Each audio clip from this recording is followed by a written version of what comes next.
Welcome back, everybody. It is the Working Brother back at you with another talk after a little pause. Drago Bosnic is back with us. Drago, welcome back. How are you doing? It's great, man. It's always great being here. Excellent. Good to have you back. Good to hear that you are in a good mood and ready to discuss some comedy. For everybody who's new here, this is a comedy show. It never gets old saying that. What we discuss here has nothing to do with reality. To break with tradition, we're going to start off with a meme. I might have something to do with this meme being made. Drago, what do you understand from this meme? What is this meme telling you? Well, it's telling me that there's freedom and democracy in the West, and anyone who says otherwise spreading disinformation. Is it disinformation or misinformation or malinformation?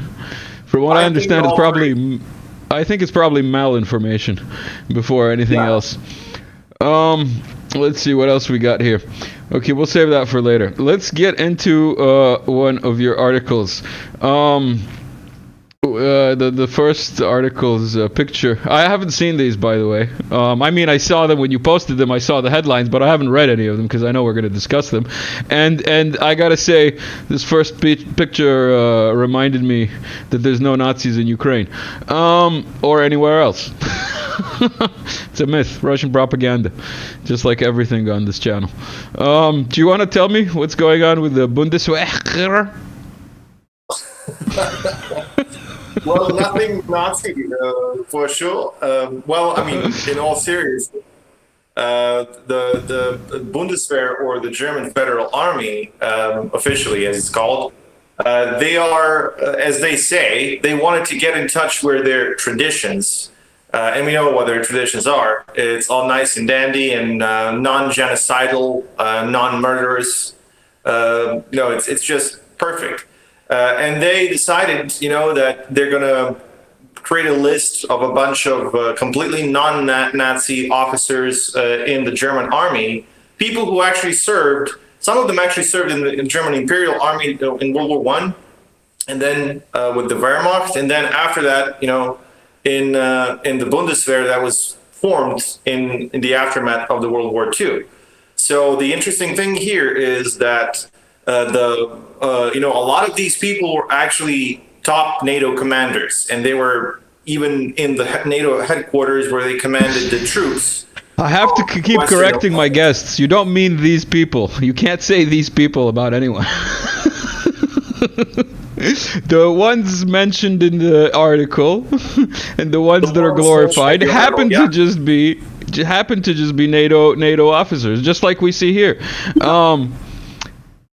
This is from Drago's Telegram. You can find the link in the description below. Sarah Funhouse, geopolitics and military mashup. Could anyone please remind us of how did this go last time? These are German Bundeswehr. What are they? Soldiers? They're not soldiers. They're like NCOs or officers even. They're officers discussing the NATO incursion, because it is a NATO incursion. It has nothing to do with Ukraine, basically, into the Kursk Oblast. Tell us, Drago, what's wrong with that picture? I mean, nothing, right? There wasn't the Battle of Kursk in 1943, and no Nazis were involved, obviously. So why would there be any Nazis involved today, right? In the modern day Kursk battle. So it's interesting, right? The craziest part is the same people, or at least descendants of the same people who took part in that battle, are now planning and conducting, essentially, or commanding, if you want, the troops that are in the modern day Kursk battle.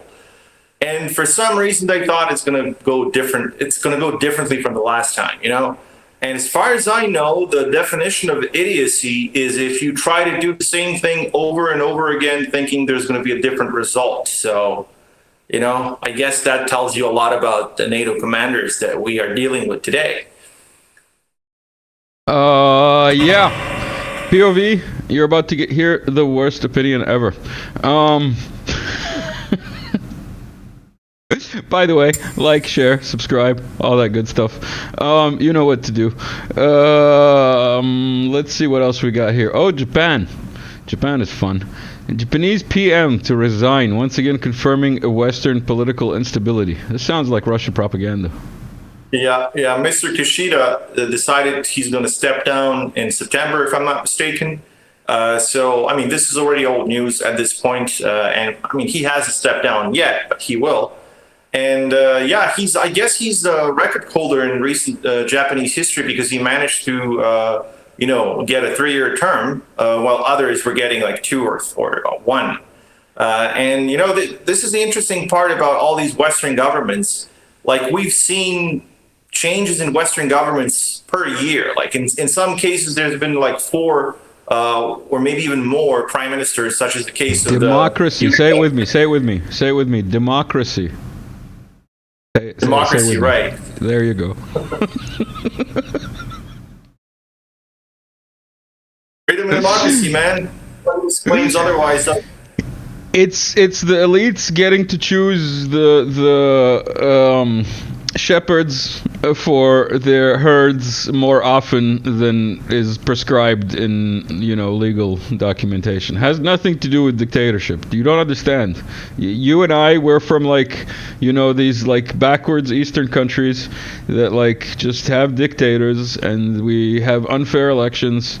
Although it's not only in the East, it's also in Latin America too now, apparently. Yeah. Oh, look. There's absolutely no Nazism in Ukraine. Only civilized gardeners defending Europe. Is this yours or the webmaster's title? Yeah, that was me, and he agreed. That sounds like you. Yeah. It's just. I actually used one of the examples when there was this. There are 2 of these guys. I think we covered that topic already. There were 2 of these guys with very friendly electrician type helmets, that have nothing to do with the SS, obviously, who were essentially molesting an elderly Russian guy who hadn't had anything to eat for 5 days or something. And, you're talking about inside Russia proper, so to say. The video that came out from that town, Suja, or whatever it's called, Suja, I think. Yeah. Right. And then, you see these 2 guys who are pretending to be the master race, even though under the General Plan Ost, which was the Wehrmacht's plan on how to, exterminate essentially everyone who was Untermenschen, as they say, or subhuman, as they would say, like all of us here in Eastern Europe. These same people think that they are the master race, even though they wouldn't be alive if Hitler had his way. So it's interesting. It's like the Arabs, man. It's like the Arabs that are Nazis because they hate Jews. It's like, no, man. Like, if they got this far, they'd clean all of you too, man. You just don't get it. I mean, there's absolutely no double standards, no hypocrisy in the modern world. Anyone who says otherwise is obviously a blatant liar and a conspiracy theorist. By the way, everyone, I just want to highlight that I am aware that Drago's internet quality and camera is very limited, so you might be seeing this in 180p. But on that note, I can thank everyone who does support The Working Brother on Patreon, everyone who does buy me a coffee, and remind you that this channel is not eligible for monetization. So, yes, links in the description. Also, links to Drago's channel on Telegram, as I said earlier. Now, let's move into Kursk. After U.S. weapons, more NATO arms destroyed. U.S. NATO's sloppy attempts to hide involvement in Kursk incursion. Sloppy attempts? They attempted to hide it? I mean, they were fucking wearing German and American badges and speaking American in those videos where they're like, oh, let's get the Russians over there, let's go. And then they get fabbed. I think you summed up the article essentially. I'm really good at this. Summing up these articles without even reading them. Yeah. Would you want to actually like give us some actual knowledge? I'm unironically saying you pretty much summed it up because you did, because that's pretty much what happened. And I covered a lot of other stuff like details, how they were doing it and how they were providing ISR support to the Kiev regime forces. I mean, Kiev regime forces composed mostly of completely, non-Ukrainian elements. So it's pretty interesting. How did Mr. Reisner say that if I take off the uniform, I am no longer a NATO officer? Yeah.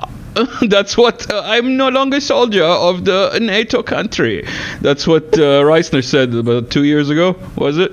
Yeah. Russia would disagree because I don't have the screenshot here, but the Russian embassy in the UK is pressing charges against like some journalist who illegally entered Sky News, I believe, who illegally entered with the invasion forces, with the Ukrainian troops. Yeah, this is what I've got. Either I'm a conspiracy theorist or you're terrible at puzzles. Lots of people are terrible at puzzles, man. People are getting really, really terrible at puzzles. Did you see Kinder Eggs recently? Do you remember Kinder Eggs when we were small? Like you'd actually get like 7 pieces and you'd get a little drawing or something and you'd have to use your brain and put it together. Now it's like 1 piece and you put a sticker on it. It's kind of like Legos. No comment. U.S. still refuses to come clean about its hypersonic. They're still talking about this? Yeah. The results of the latest tests are still unclear. Do you want to clue us in? Like it's insane, like I keep following this topic. Like I've been following it for 7 or 8 years now, and the U.S. hypersonic program is beyond ridiculous. Like it's even worse than the F-35, if you can imagine that.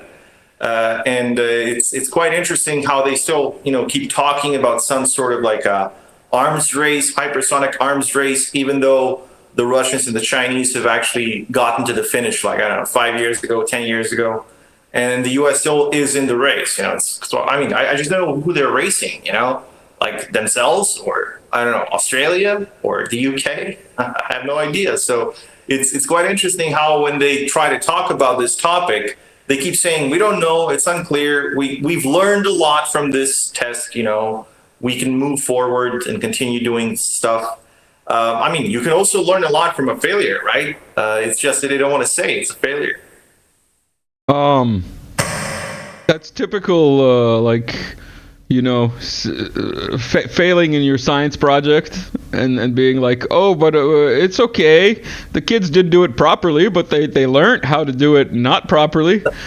On the subject of properly and not properly, this came up in chat. If you don't know, the Working Brother Telegram also has a chat where all kinds of crazy things are discussed.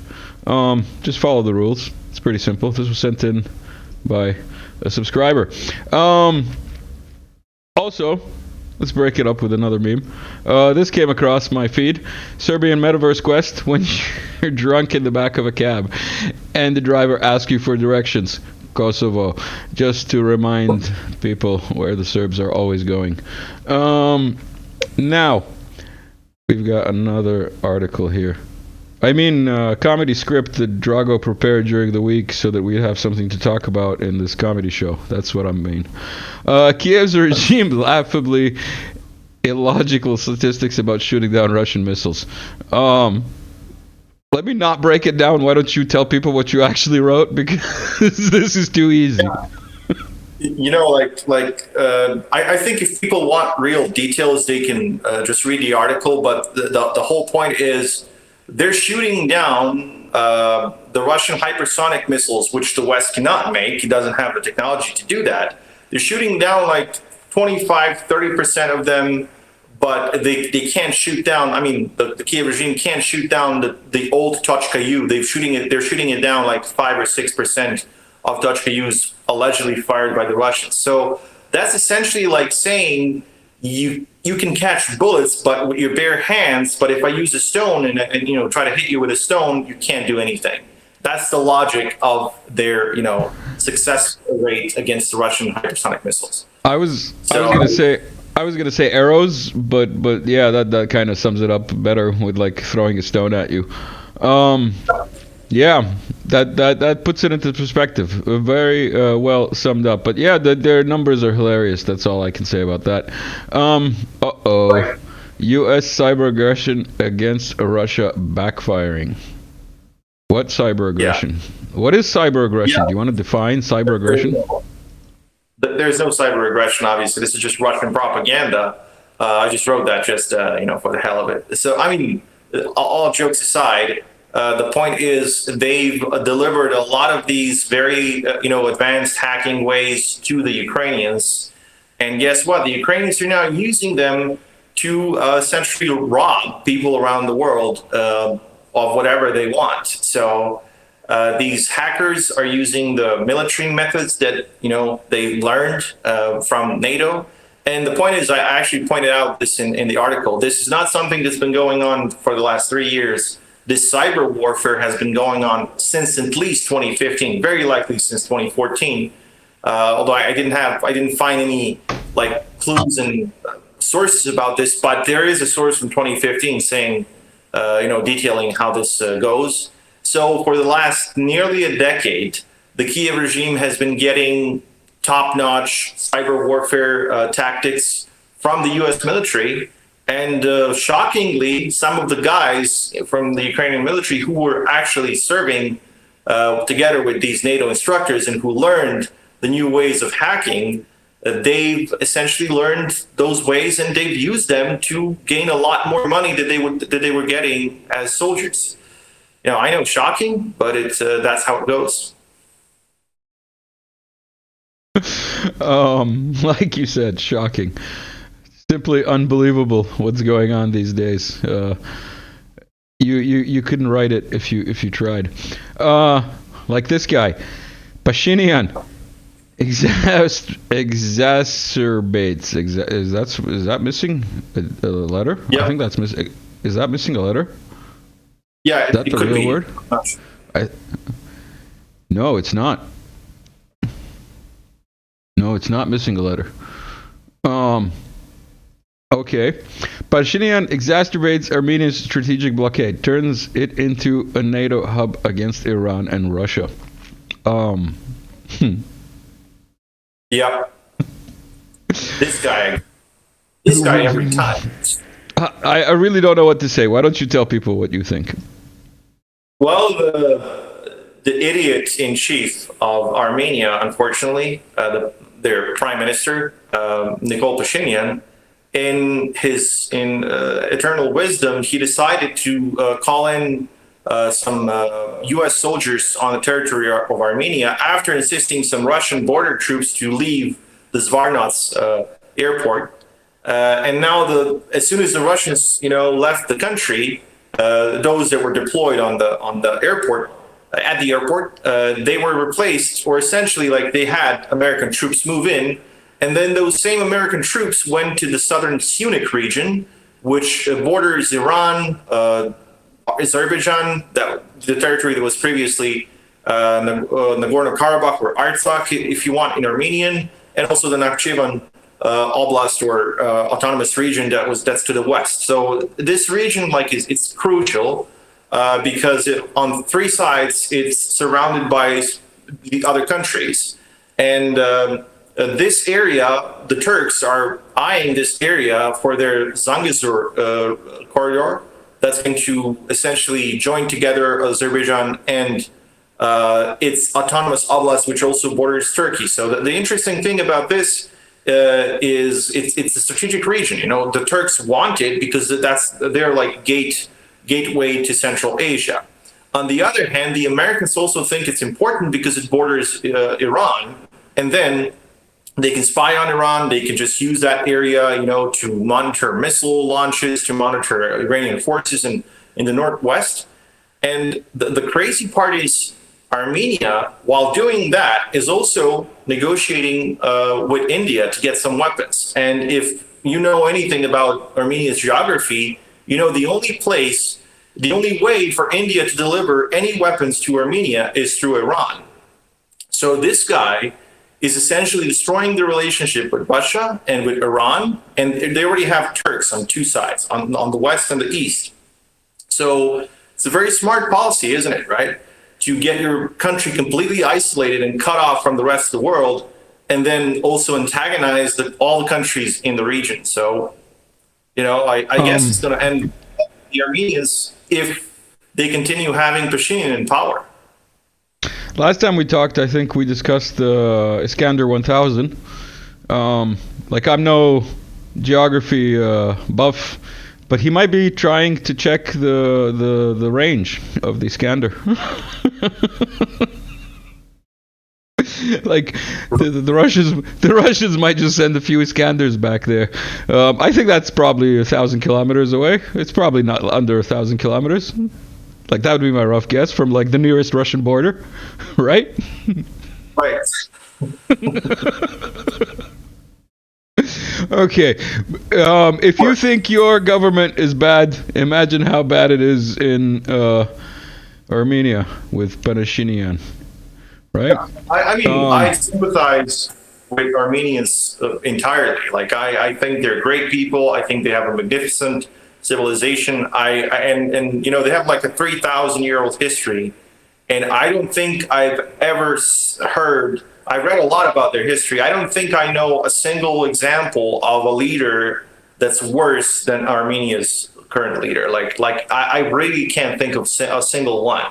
And they had hundreds of them, hundreds of kings and noblemen and so on and so on. So like, how did this happen? I have no idea. How did they allow for such an idiot to run their country and destroy it? Essentially, like in the last 5 or 6 years, they've lost so much. You know, they've lost Nagorno-Karabakh, like a region where they've been for 3,000 years.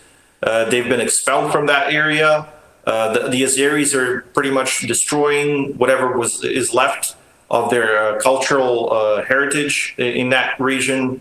I really don't know. Like, I don't get it. Like, and this guy doesn't give a damn. Like, he doesn't mention Nagorno-Karabakh at all, even though like 120,000 people from that area left and moved into Armenia, and they live in poverty and terrible conditions, and nobody's talking about it. You know, they've been ethnically cleansed from that area, and nobody's like mentioning it at all. Yeah, no comment. I'm gonna take these a little bit out of order, chronologically speaking, and I want to do this one next. U.S. Nuclear Doctrine: attack everyone at once. Do you want to tell us what this is about? Yeah, this is about a leaked document about the U.S. nuclear strategy that Biden signed, as they say. I mean, the Biden administration signed. I don't think he's aware of any of that. I mean, let's be honest. And the whole point is they want to be prepared for a simultaneous nuclear war against Russia, China, and North Korea. And I just want to remind people, since 2017, North Korea has ICBMs, which can reach any point in the United States. So, you know, you have 6,000 Russian nukes, you have 500 Chinese, and you have like 30 to 80 of these North Korean nukes. Well, it could be 200 at this point, who knows? So, yeah, good luck with that. I mean, the U.S. is going to need it, like a lot of it, if they think that they can win this conflict. And the craziest part is they think they can. You know, they think that nuclear war is winnable, and they're the only crazies in the Pentagon, the only crazies in the world actually who think that they can win a nuclear war are the guys sitting at the Pentagon. Or at least that's what they're claiming. So they're either terrible liars or they're just insane. In both cases, they're insane, I think. Either way.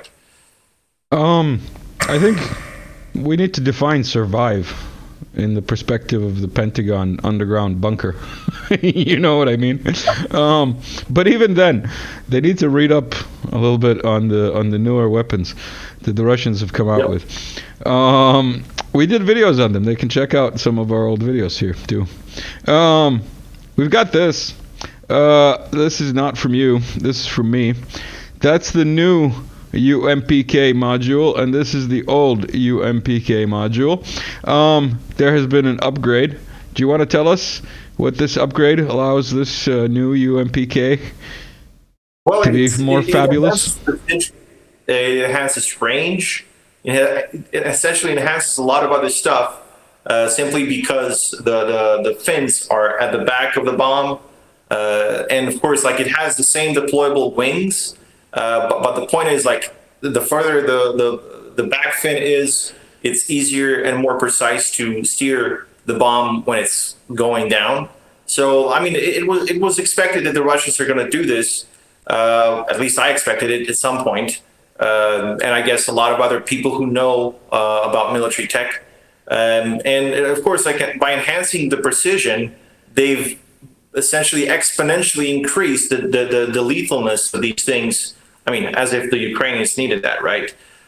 So the whole point is, if you have a better precision guided bomb, you can destroy even a moving target in some cases. Maybe these bombs are not, the best for moving targets, but still, like, if you have a bunker and you hit the center of the bunker, you're far more likely to destroy everything in the bunker than hitting it like 5 meters to the right or left or whatever. So either way, we're going to see a lot of these old Soviet bombs turned into these new ones. I mean, they don't call it the Russian JDAM for nothing. Essentially, it is what the JDAM was 20 years ago. That's what these bombs are. But the point is, like, the Russians didn't do this before because they weren't really bombing anyone, unlike the NATO and these other countries. So, but they learned. I see NATO pretty much, concerned with how fast the Russians have learned how to, essentially bridge the gap that they had with NATO, considering the turning of dumb bombs into smart bombs. Just go watch a compilation of fiber optic FPV drones hitting tanks in the Kursk Oblast, and you'll learn about Russian adaptation in war strategies and technologies really fucking quickly. So, we mentioned Latin America, Venezuelan presidential election from a Serbian observer's perspective. Serbian observer, who cares? Like, they don't have elections in Serbia anyway, do they? They have elections in Serbia? I think we don't. I think our leaders just, crawl out of caves and just kill anyone who stands in their way, and then that's how they gain power. That may be in your area. In my area, they light a fire, and then depending on which way the smoke blows, that's how they. But we're more advanced. Fuck yeah. So this Serbian observer went to Venezuela to see their fire burning rituals. No, let's try and discuss this with an iota of seriousness. No, seriously, no. Yeah, this is Bojan Torbica. He's actually the vice president of the movement of socialists in Serbia. And he's also a member of the Serbian parliament, and he was invited by the Venezuelan government as one of the observers from around the world. He said that there was around 1,000 of them from all over the planet, and he praised the election process entirely. He explained in detail. He explained how it works. He explained that there's the electronic vote, there's also the paper vote, and then if those two don't match up, of course, that vote is not considered illegal. So, do they have to show ID? Do they have to show ID, or is it like America? I can go and vote. Yeah, they have to show ID, obviously, and then you have the biometric data, and only like a resident and a citizen, a person with a Venezuelan ID, can vote. So I guess the U.S. has a lot to learn from Venezuela. The country that they consider, a third world country, as they say. In comparison to themselves. The country that they're trying to turn into a third world country because they've been sanctioning them for 25 years, if I'm not mistaken. So, it's pretty hypocritical of them to say that. But either way, The whole point, if people want to see the details, they can read the article. But the thing is, I asked him already, has the Venezuelan government tried to coerce him into doing something that he didn't want? Obviously, he said no. But, the so-called opposition, the independent opposition that has nothing to do with the U.S. Embassy, and it's not getting any instructions from them, they tried to intercept his motorcade. Like there were people on bikes who tried to intercept his motorcade, and they had to go, and find another way to go back to the embassy and back to safety. So he's an observer, right? He's not a voter, and they still try to prevent him, from doing his job as an election observer and report on this. He was saved by the Venezuelan police, and this didn't happen only to him. This also happened to the Russian delegation that was very close to them. They had to be evacuated by the military, if I'm not mistaken. So it's pretty interesting, how that works. Like, he was treated normally by the government and by the regular voters, but the opposition that has nothing to do with the U.S., obviously, they didn't. Quite interesting. And about that whole resident thing. That sounds racist, and I can't believe they have to do that. Like they like only like nationals and only like people who have ID. That's like so racist. What about like people who are poor and can't get an ID? For anybody who doesn't get it, that's sarcasm. And about this whole Serbian election observer gets that's such sensationalist, man. What do they call you? Toilet paper writer. Toilet paper analyst. There you go. It's such sensation. Like, who's gonna believe that? Like, of all the things that could happen, obviously was the Serbian and the Russian delegations that got needed help from the police. Man, come on, man. What are you saying? Like, we live in a Hollywood movie? What is this? Come on. I mean, okay. He posted pictures, so I guess if he didn't use AI. He's telling the truth. Although he's very likely to use AI. I mean, Serbian election observers use AI to prove that the election. Moving swiftly along. Let's take a break from your articles. Let me move this here so I remember where we were. And this actually starts off. Should I start off with the meme or should I start off with the video? What do you think will have a better effect? Let's try meme. You want to go with a meme first? This was sent in by where is it? Come on. Yeah, the helicopter. Oh, maybe it's better to do the video first. Yeah. All right. Yeah. So recently in Bosnia, they did this with a Huey. They landed it into a lake. Whoops. What? Oh well, I guess you guys get to see my suggested videos now. But that was an extremely short video of Huey taking a dive into a lake. And then Vex sent Drago and myself, where is it? Bosnia Heli. This meme, which is basically what they're doing, as outlined by this video here. Because they actually dug out the Huey. It's hilarious. So yeah, they're going to be soaking it in rice. Hopefully that'll solve their problems. Probably won't solve their economic problems, or the fact that they're occupied, or the fact that they don't have a government, or the fact that they don't have a country per se, or the fact that they have a European guy pretending to be their dictator when he's not even supposed to be there. But let's not get into Bosnia, shall we? Let's talk about Poland. Still refuses to listen to its most experienced generals and back off.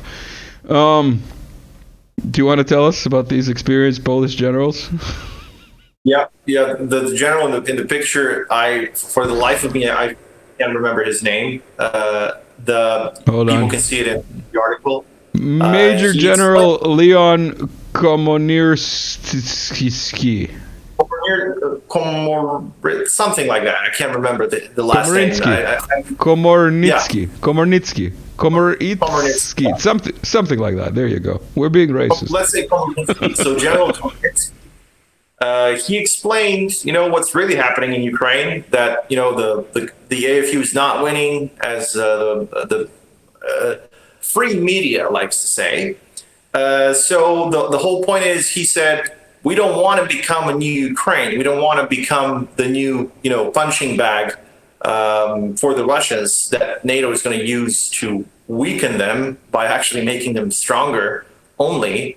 So the whole point, he advised Poland to come to some sort of an agreement with the Russians. He didn't say directly, but that's what he implied, and see what they can get from it. Because if they don't, then they're going to get war with Russia, and that's not going to end well for Poland. Poland might be more heavily armed than Ukraine, but, the Russians don't see the Poles the same way they see Ukrainians. The Russians see Ukrainians as their people, They don't really see Poles like that. The Poles and the Russians have this 1,000-year-old animosity we all know about. And, I certainly wouldn't want to see them go to war. But the whole point is, if the Russians really get to a war with Poland, it's going to be completely gloves off. So there's going to be no, quarter given. The Russians are simply not going to give a damn how much damage they do, and a lot of Poles will feel that, and I don't think they want to.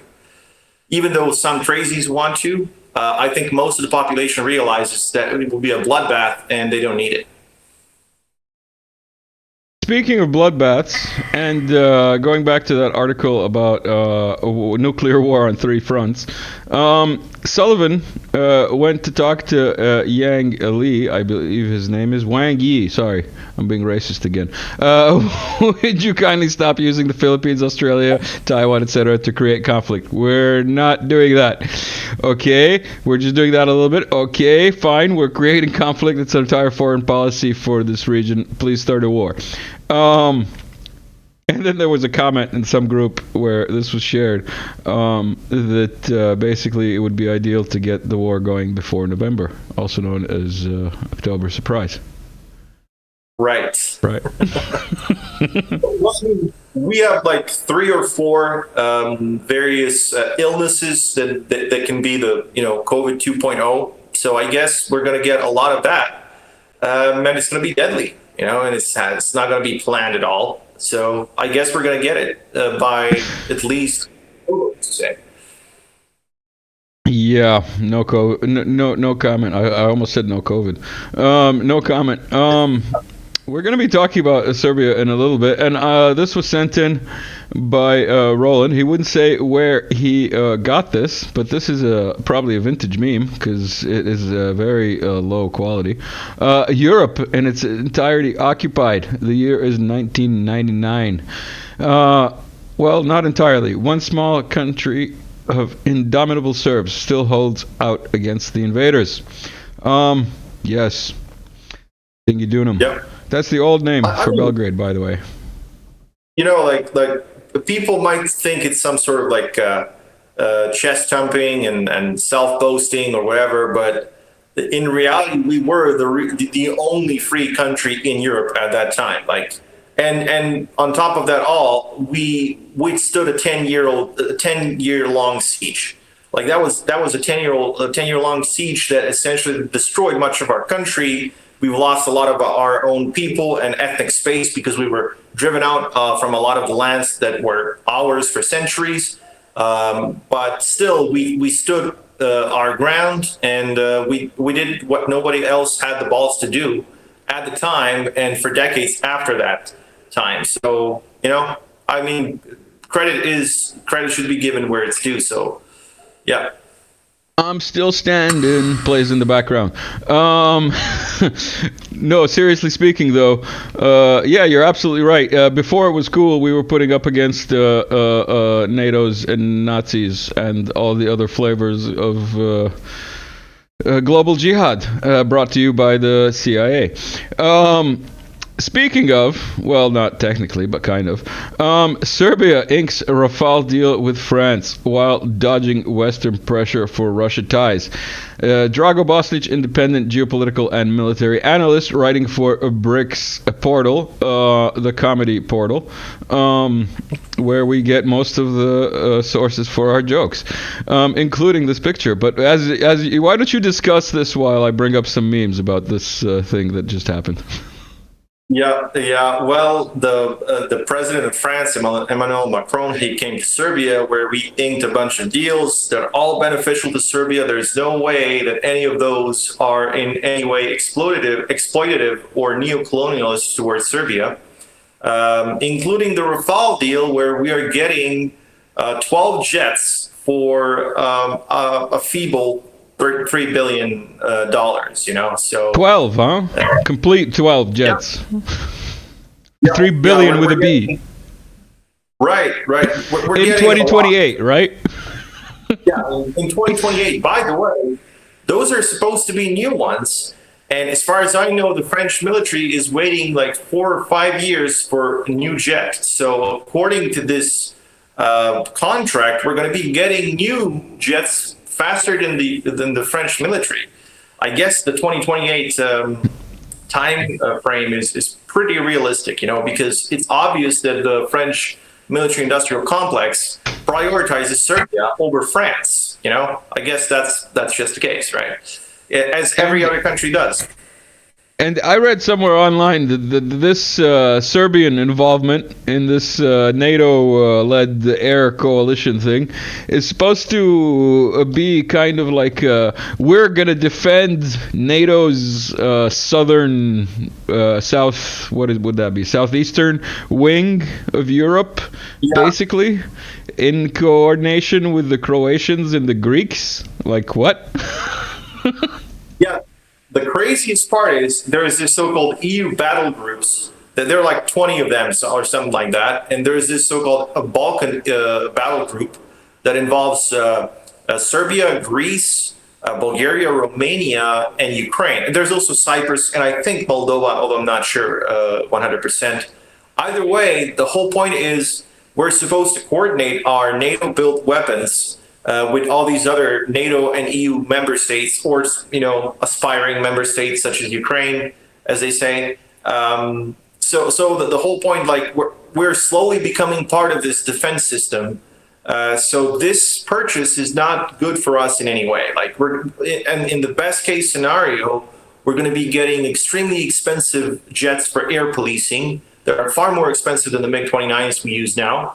However, like I wouldn't mind this that much if it was like for defending Serbia and for like, protecting our people in Kosovo and Bosnia and these other regions.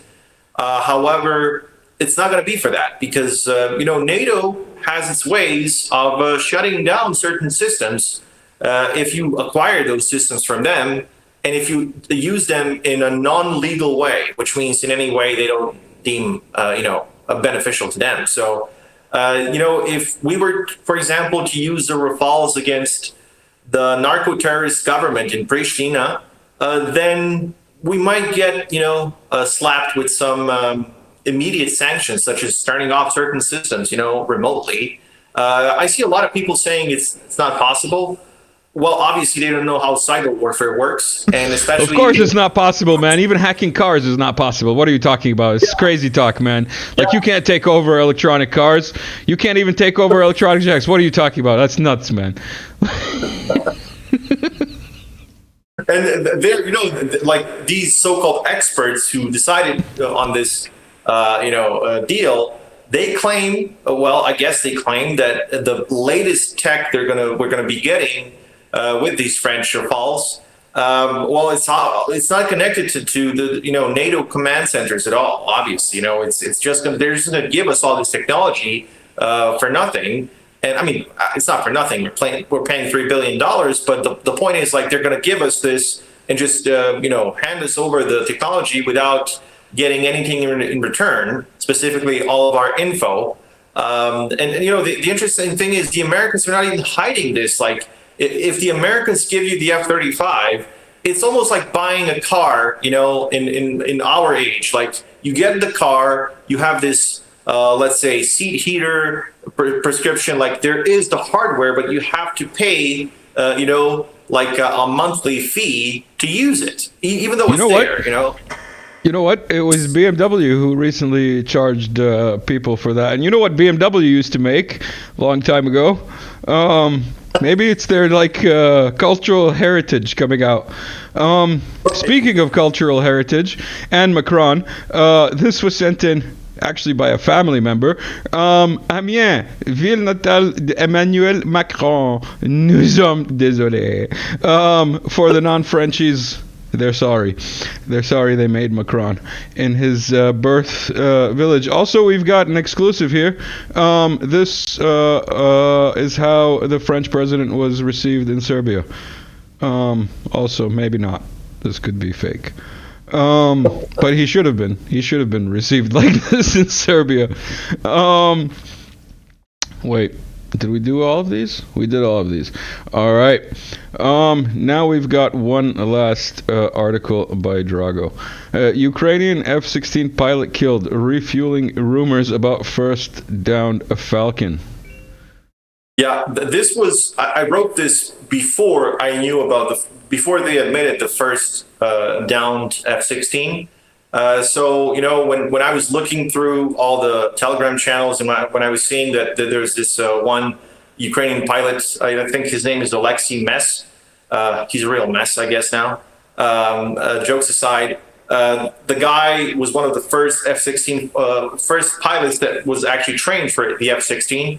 And then they announced that he was dead. One of the, I think it was the mayor of Lutsk, I forgot his, I think Polishchuk, yeah. His last name is Polishchuk. He essentially, like, there was he posted something about, you know, like an obituary for this pilot, and then he deleted it very fast because, you know, he wasn't sure. He probably realized that he messed up. So, but still, like, the news spread like wildfire, and then the Russians realized, okay, we probably destroyed, you know, an F-16, and in the meantime, I've seen a lot of new info about it. There are even claims that an Su-57 used a new long-range, you know, missile, hypersonic missile. That's essentially like air-to-air hypersonic missile, R-97, if I'm not mistaken. That's the new designation. That it used it to down this F-16, which is quite possible. I mean, the Russians have been using, and I wrote about this as well, the Russians have been using the Su-57s in covert missions for months now, and especially the above the areas such as Donbass, the Kherson region, and so on. So, you know, it's very possible that the Russians downed it with an Su-57. Also, it's possible that, you know, there was some friendly fire involved. Either way, I don't think the Kiev regime and NATO will ever admit that the Russians did it, even if the Russians did it. So, you know, that's just the way it is. Sounds a lot like an invisible plane that Serbians might recall from a long time ago. So, I think we've done all of the articles that we had lined up, but we've got a leftover bunch of memes.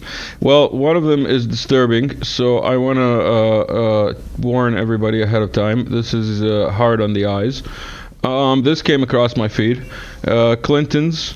So the fact that Bill Clinton may have bombed the country so Hillary Clinton would resume missionary sex with the lights off has ruined my entire week. A biography of Hillary Clinton written by Gail Shelby and published in late '99 stated that Clinton had referred to talk president for 8 months after the Monica Lewinsky scandal broke. She resumed talking to her husband only when she phoned him and urged him in the strongest terms to begin bombing Serbia. The president began bombing within 24 hours. Alexander Cockburn observed in the Los Angeles Times. Do you want to comment? Because like I better not comment. Like like it's better for this channel that I don't comment. I'm holding myself and trying to, you know, keep my composure. Because we lived through that shit, you know, both of us and all of our compatriots essentially. and family members and friends and whoever, along with like not all of them. millions. Some of them fucking died, man. Some of them fucking died. Yeah, There's also that little detail. You know. Yeah, that's the tiny detail we should forget about. I guess that's what NATO wants, at least. So, you know, like I'm thinking, oh, this is like impossible. Like it's no way that politics is so trivial and crazy, and no way that lunatics are running the world. And then you remember that these are the same people who tried to kill Putin a month ago. So, yeah, I mean, it's possible. It's very possible that this is true. I'm pretty sure, like I'm 80% sure this is true. Obviously, this wasn't the only reason NATO bombed us, but it was a big part of it, because these people, they just don't give a damn. You know, they are so arrogant and they're so out of touch that they would rather destroy a country or kill a bunch of people, you know, just for the heck of it, or because they're going to get resources, because they can do it, you know, just they can do it.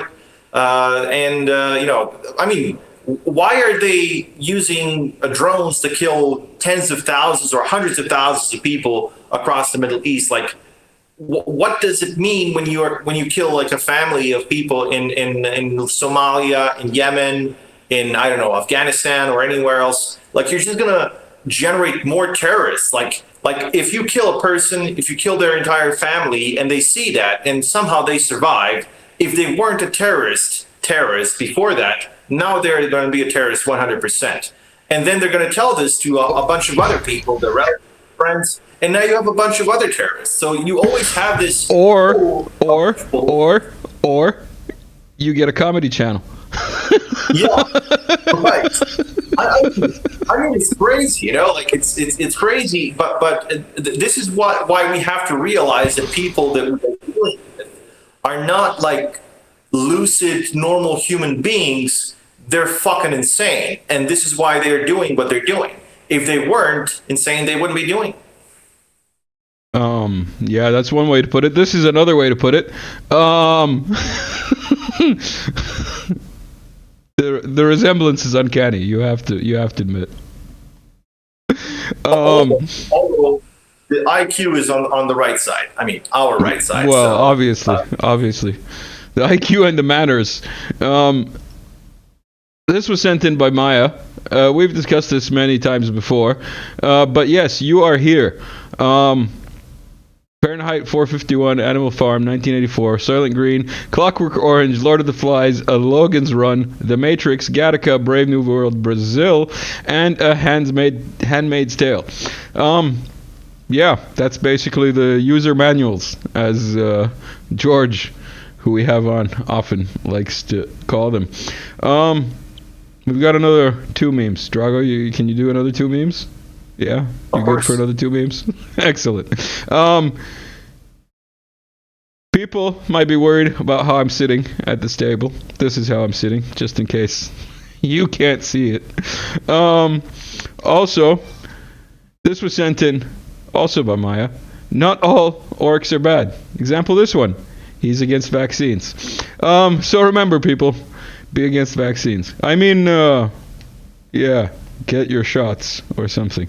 I think that's it. I think we've done everything that we've needed to cover. Drago, is there anything else that you'd like to draw attention to while we round off this talk? Well, I guess if you don't know where to spend your money and you have $3 billion lying around, go buy, French jets. They're going to serve you very well. So. Yeah, that's pretty much it. They'll serve you. This was my reaction when you first told me about the inking. This was they'll serve you probably just as well as that French boat is serving the Russians now. Didn't the Russians buy a ship? You want to tell people about this Russian ship that was bought Mistral helicopter carriers, which ended up in Egypt. I mean, the Russians actually had a good deal because of that. Because after they paid, the French gave them the money back, and then the French also paid some damages. How it's called, like damages, penalties, yeah, right? Like breach of contract, breach of contract penalties, yeah.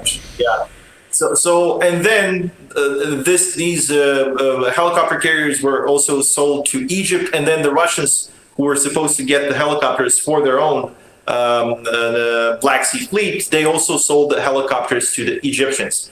So, the Russians got a good deal in the end, but the French were pissed because they, gave up on a very lucrative contract for the sake of the UK, the US, Germany, and so on, and they actually lost a lot of money for it. And do you know how the US said thank you? Well, they also stole a French contract for Australian submarines, and then the US is now selling submarines to Australia instead of France. So France lost 2 deals thanks to its subservience to the, to the U.S. But luckily, we are there to cover their losses with our enormous, state treasury.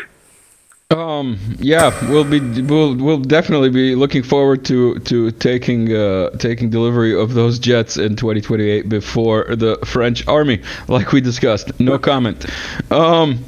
Everybody who stuck around to the end, thank you. Like, share, subscribe, all that good stuff.